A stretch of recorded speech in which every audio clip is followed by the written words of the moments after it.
اور مجھے وہاں پر خوف بھی بہت آتا تھا۔ مطلب ہمارے گھر کی چھت پر رہتے تھے جن، پھر ہم لوگوں نے کرائے کا مکان لیا۔ وہ گھر ذرا ویرانے میں تھا، وہاں پر 2 یا 3 گھر اور تھے۔ ہمارے مکان بن رہے تھے، اسی لیے ہمیں وہاں پر رہنا تھا اور پرانا مکان ہم نے بنوانا تھا۔ ایک دن صبح کے وقت واش روم جانے کے لیے کمرے کا دروازہ کھولا تو میں آدھا نیند میں تھا اور آدھا جاگ رہا تھا، تو سامنے ہی ککر کا درخت تھا۔ میری نظر اچانک سے اس درخت پر گئی۔ مجھے وہاں پر 2 سائے دکھائی دیے۔ چھوٹا سایہ آگے آگے بھاگ رہا تھا اور بڑا سایہ اس کے پیچھے پیچھے بھاگ رہا تھا۔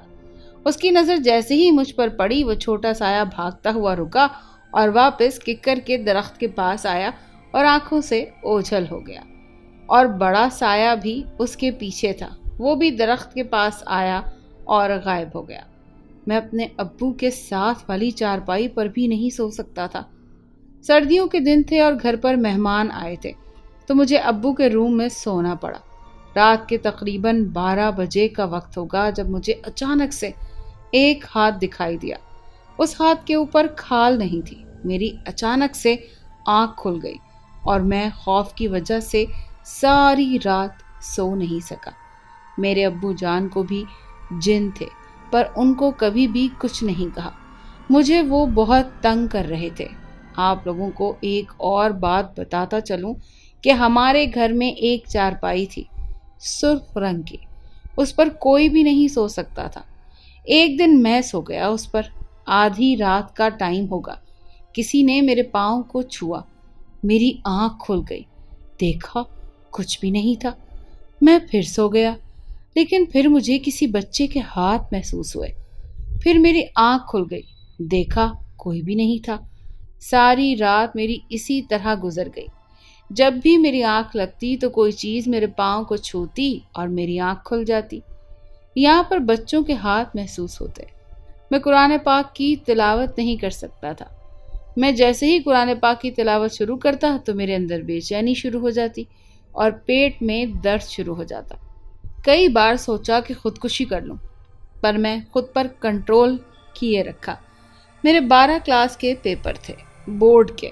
میری حالت بہت خراب تھی، میرا جسم درد کرتا تھا اور ہاتھ کانپتے تھے، چلا بھی نہیں جاتا تھا۔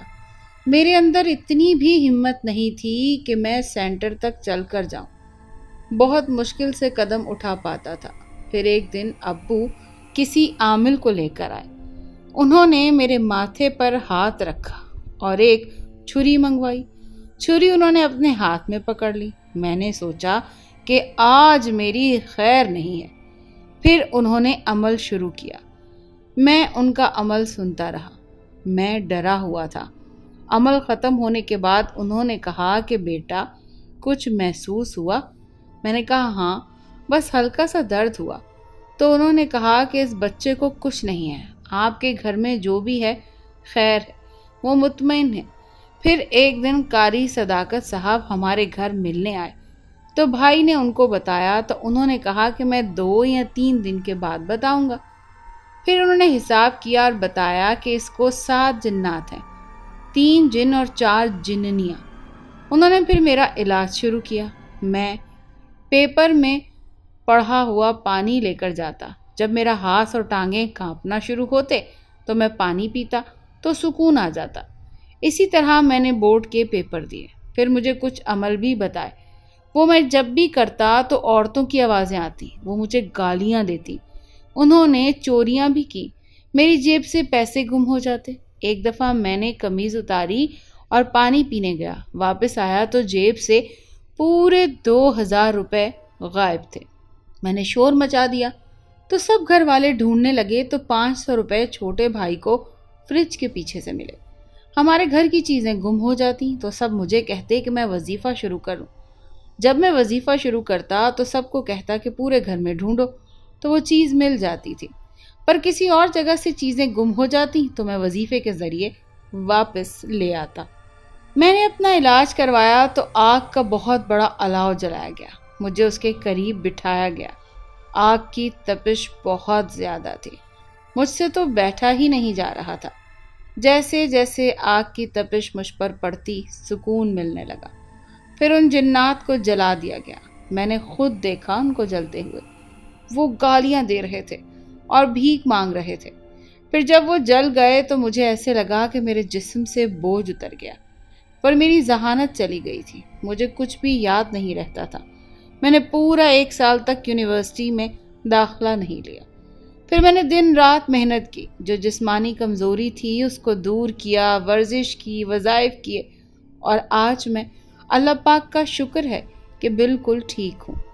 ذہانت بھی واپس آ گئی ہے، پر آج بھی جہاں جگہ بھاری ہو وہاں میرے سر میں درد شروع ہو جاتی ہے۔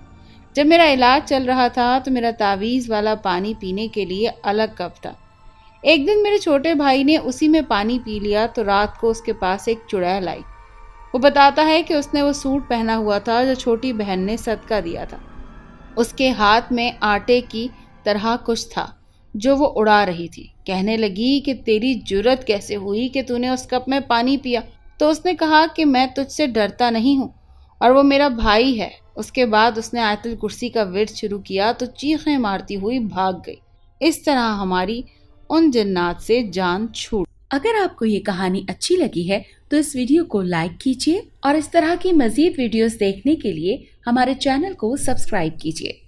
اور ہاں، اگر آپ کی کسی دوست، رشتہ دار یا بہن کے ساتھ خدا نہ کرے ایسا کوئی واقعہ پیش آیا ہے تو ہمیں کامنٹ سیکشن میں اس کے بارے میں ضرور